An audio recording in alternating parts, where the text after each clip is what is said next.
Damos la bienvenida a los hermanos en esta modalidad tan especial, en la cual todos podemos de alguna forma participar, ya sea en nuestras casas, con nuestros familiares, nuestros hijos.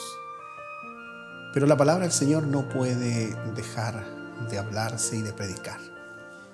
Por lo tanto, quiero invitarlos a abrir la Escritura en el libro de San Lucas, capítulo 1, versículo 1 en adelante, donde dice lo siguiente: puesto que ya muchos han tratado de poner en orden la historia de las cosas que entre nosotros han sido ciertísimas, tal como nos las enseñaron los que desde el principio la vieron con sus ojos y fueron ministros de la palabra. Me ha parecido también a mí, después de haber investigado con diligencia todas las cosas desde su origen, escribírtelas por orden, excelentísimo Teófilo, para que conozcas bien la verdad de las cosas en las cuales has sido instruido. Es interesante hablar de Cristo. Hay un himno que dice: cuán dulce es el nombre de Jesús. Son palabras que de alguna manera nos alientan, porque hablar de Jesús es un privilegio, pero a la vez también es una gran responsabilidad. Primero, porque se debe mantener el respeto debido. Él es nuestro creador, sustentador y salvador. A la vez también porque su nombre ha sido mal utilizado para apoyar herejías e imponer gobiernos y perseguir e incluso dar muerte. Tercero, hablar de Cristo es importante porque hay tanto que contar de Él que se hace casi imposible abarcarlo todo. El apóstol San Juan escribió al término de su evangelio diciendo, Juan capítulo 21, versículo 25: y hay también otras cosas que hizo Jesús, que si se escribiesen cada una de ellas, ni aun el mundo, pienso que cabrían en los libros que se habría de escribir. Así lo dijo entonces Juan. Pero ¿quién es Jesús de Nazaret? Hay una gran cantidad de literatura que se ha escrito sobre Jesús, su historia, su cultura, sus vivencias, milagros, entre algunos hechos. Pero hay algunos investigadores e investigaciones serias que se han hecho con respecto a Cristo y que se han publicado y que de alguna manera nos ayudan a entender el contexto y la vivencia de Jesús en su tiempo.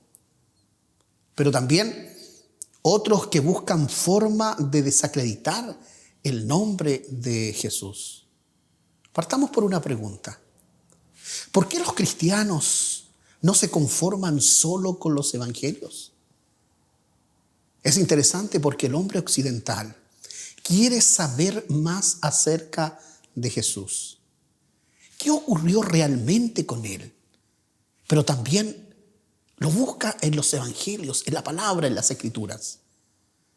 Pero también debemos reconocer que los evangelios guardan silencio en muchos aspectos acerca de la vida de Jesús, como por ejemplo su niñez, adolescencia, estudios, vida, familia, etc.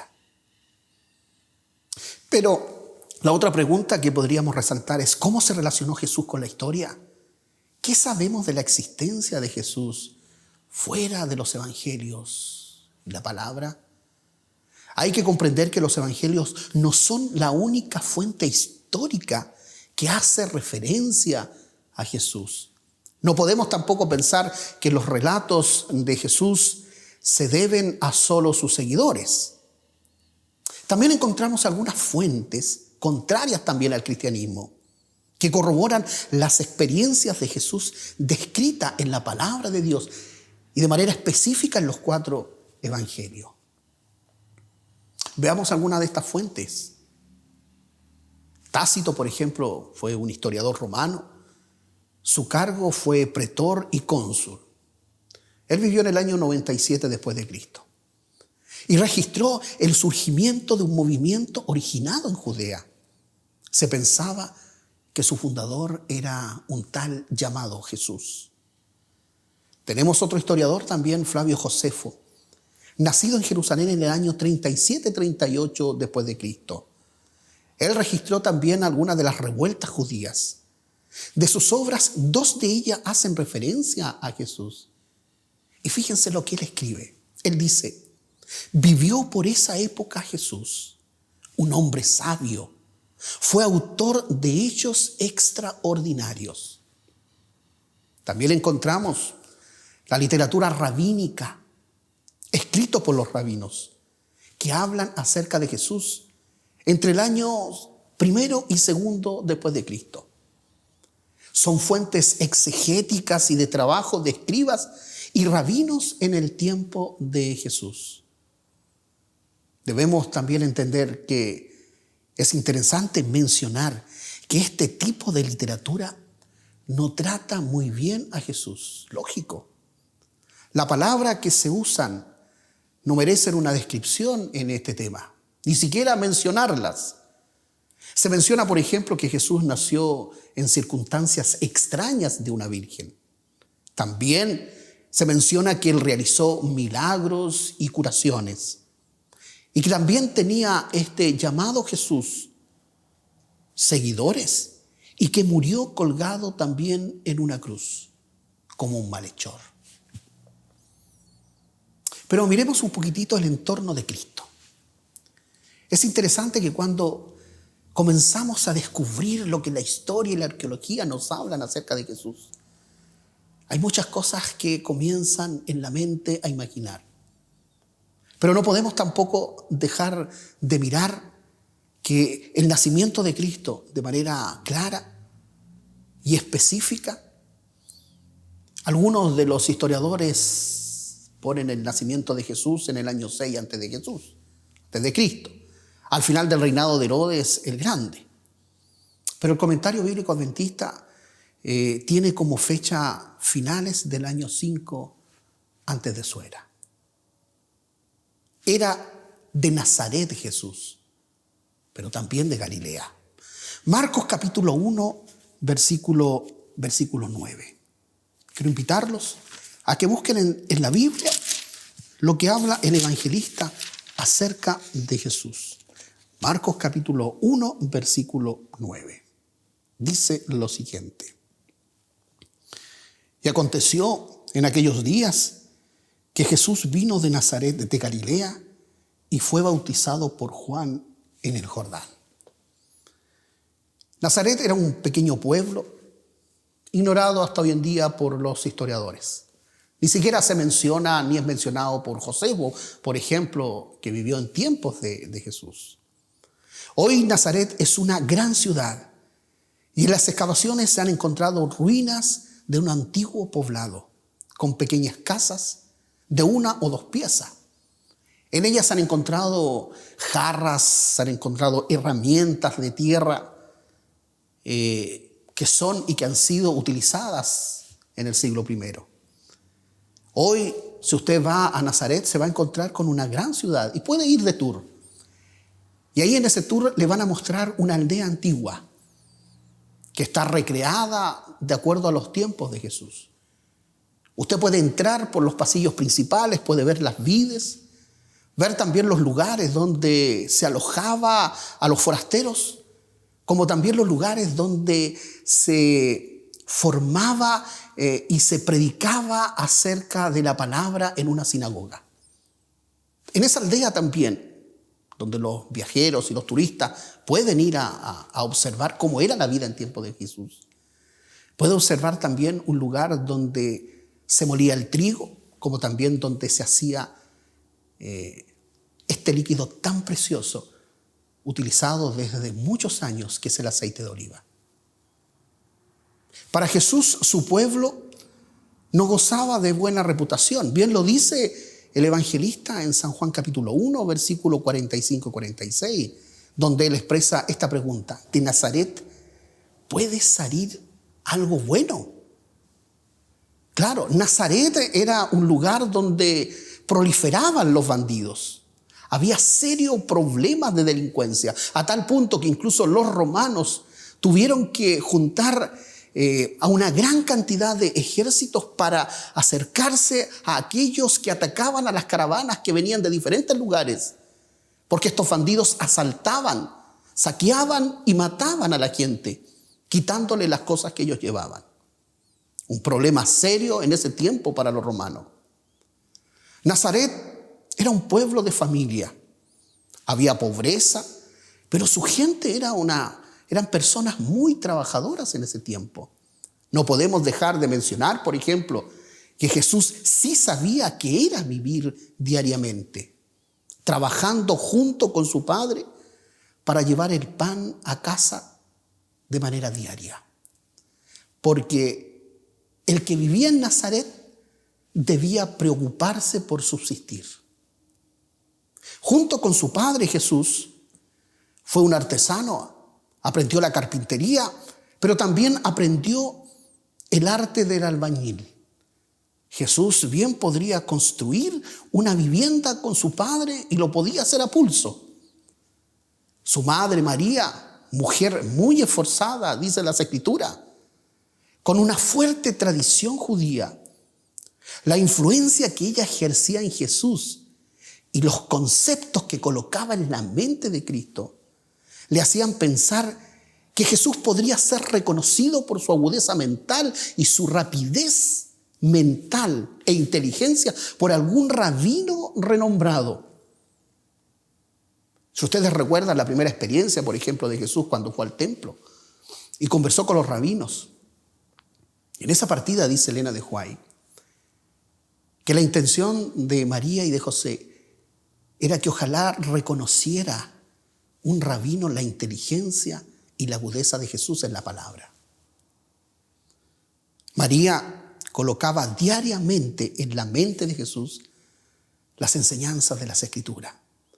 Le contaba las historias bíblicas e invitaba a reflexionar en la grandeza de Dios Padre. Pero aquí hay algo interesante.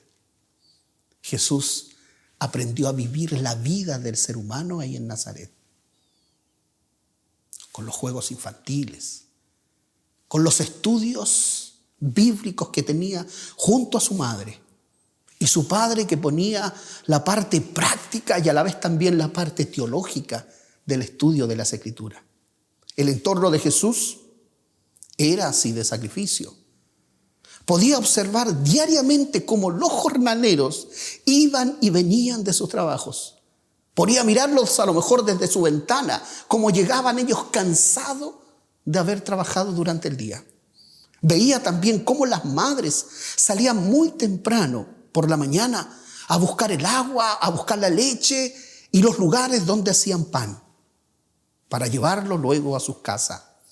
Podía también observar el cansancio de sus padres por el sacrificio diario del trabajo. Jesús no podía ignorar el dolor que ocasionaba la enfermedad más cruel de su tiempo, que era la lepra. Una enfermedad que era muy difícil de ser sanada. No podía tampoco dejar de pensar en la separación que ocasionaba la muerte en las familias. No podía dejar de pensar tampoco en la separación, sin dejar de mencionar que en tiempos de Cristo la persona moría por distintas enfermedades.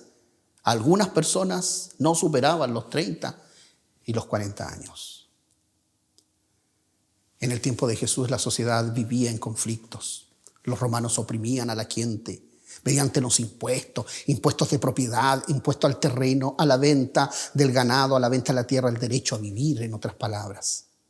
Jesús conocía los conflictos que él mismo lo vivió. Un autor dice, Jesús mismo conoció Galilea atrapada en las deudas. Jesús conocía la realidad de la vida humana porque la vivió. Y él puede entenderte como me puede entender también a mí. Jesús sabía que este tiempo y el tiempo en que estaba viviendo Jesús iba a ser un tiempo difícil. Pero el ministerio de Cristo durante sus últimos 3 años y medio fue un trabajo contra el tiempo. Tenía que volver al lado de su Padre, pero antes debía tratar de salvar a la mayor cantidad de gente. Es por eso que su vida fue incansable en la predicación del Evangelio. Y cada palabra que salía de la boca de Jesús eran palabras de gozo y enseñándoles acerca de un mundo que estaba por venir. Jesús dijo, bien lo escribió y también lo plasmó en las Escrituras el apóstol San Juan cuando mencionó, y limpiará toda lágrima de los ojos de ellos, y la muerte no será más. No habrá más llanto, ni clamor, ni dolor, porque las primeras cosas habrán pasado. Jesús sabía lo que sufría la gente.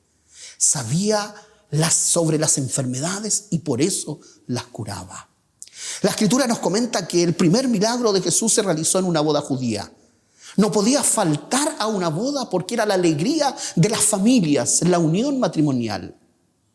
También realizó un milagro donde observó a una madre que había perdido a su hijo, donde se acercó y sin pretexto tomó al niño y se lo entregó a su madre, porque él sabía el dolor que ocasionaba la muerte al ser humano. Le dijo a la mujer, no llores. Fue y entregó el muchacho a la madre.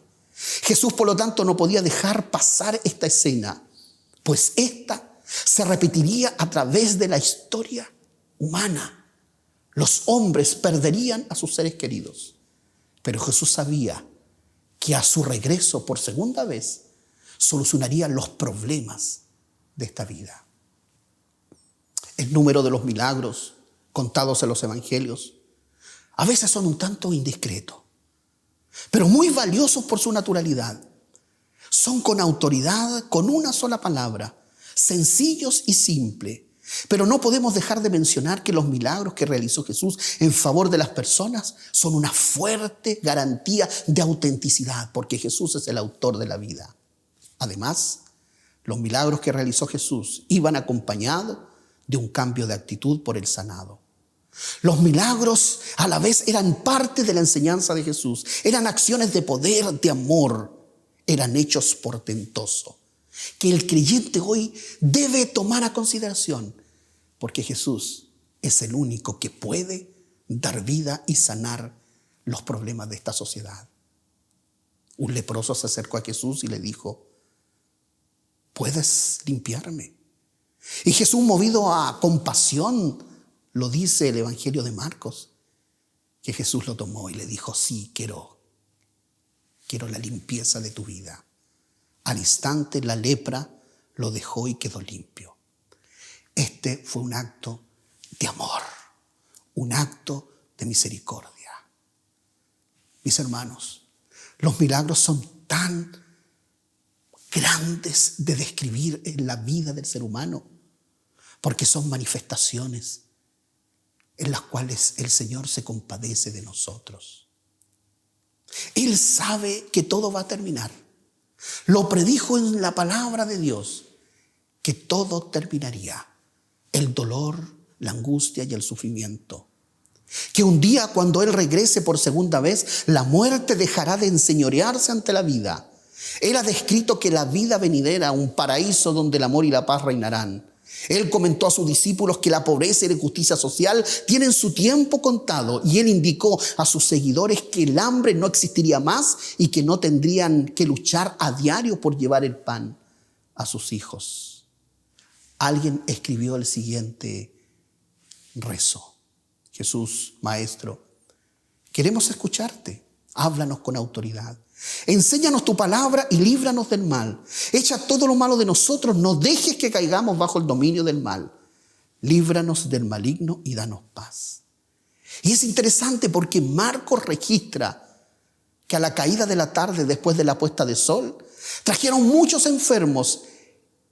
Y él enfatiza diciendo que sanó a enfermos, endemoniados y a todos aquellos que sufrían de diferentes enfermedades. Mi querido hermano, mucha gente fue testigo de la misericordia de Dios. Nadie se iba a su casa sin ser atendido por el Maestro. Termino con estas frases importantes de Elena de White, donde ella dice que había aldeas enteras donde no se oía un gemido de dolor en casa alguna, porque Él había pasado por ellas y sanado a todos sus enfermos. En cada acto, dice ella, de su vida, revelaba amor, misericordia y compasión. Su corazón rebosaba de tierna simpatía por los hijos de los hombres. Sí, mi hermano, Jesús revistió de la naturaleza humana para poder simpatizar con tu necesidad y con la mía. ¿Por qué no confiar entonces en Él? La investigación científica lo indica. Está registrado de que Él existió. Todo el Antiguo Testamento habla acerca de Cristo. ¿Por qué no pedir que Cristo venga pronto para acabar con la miseria y el dolor humano? Las epidemias destruyen la vida. Las catástrofes naturales, el odio de los gobernadores contra sus pueblos, el descontento social por las injusticias, los niños maltratados, los matrimonios destruidos. ¿Pero qué nos impide hoy, en este momento, ir a Jesús? Si Él es tan real como ayer, como lo es también hoy. La venida de Jesús a esta tierra fue por amor. Con un amor inmenso. Dios no puede dejar de amar al ser humano porque fuimos creados por Él. Elena de White dice que Cristo fue el medio por el cual el Padre pudo derramar su amor infinito sobre un mundo caído. Dios estaba en Cristo reconciliando consigo mismo al mundo. Termino con estas palabras. Porque de tal manera amó Dios al mundo que no existen palabras para describir el ministerio de Jesús aquí en esta tierra y que está realizando en el cielo por cada uno de nosotros. Y que muy pronto viene a buscarnos porque Él también desea vivir con nosotros la alegría y el gozo de estar con Él eternamente. Que el Señor te bendiga, que el Señor te cuide. Permíteme terminar con una oración. Mi querido Padre, gracias por permitirnos descubrir a Jesús. Gracias por permitirnos entender que en el mundo que estamos viviendo, lleno de aflicción, un día no muy lejano, todo esto terminará. Ayúdanos a confiar cada día más en la santa palabra y permítenos vivir aquí en esta tierra una vida con esperanza. En el nombre precioso de Jesús oramos. Amén.